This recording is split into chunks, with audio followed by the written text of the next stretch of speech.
Let's have some fun with this case. You don't have to know the title of it because you can already see that this is the world's classical textbook normal colon. You can see the mucosa here. You could see a Peyer's patch or lymphoid follicle within the mucosa. You could see a loose connective tissue and nice big vessels of the submucosa. You can see the muscular layer. And then you could see that there is perhaps some hyperemia or some nicely dilated vessels out here in the serosa. Let's follow this colon down the road. Here you could see some more normal colon here.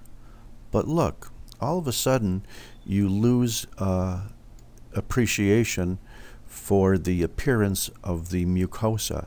It is no longer nicely arranged in terms of glands and lamina propria and muscularis mucosa. It seems to be basically fuzzy and gone.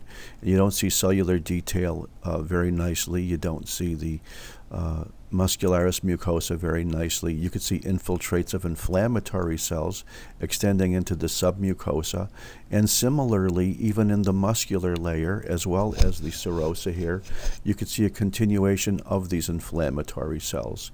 But the main histologic feature you see throughout this colon are these large dilated blood vessels in the submucosa, in the muscle layer, as well as in the serosa.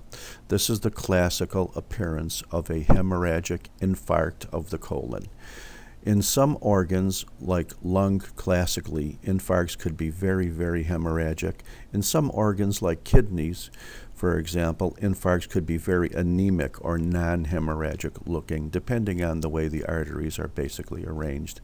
In the colon, as you could see, the pattern of infarction would be hemorrhagic. You can understand that from the fact that all the layers of the colon have these large dilated blood vessels. This would be a hemorrhagic infarct.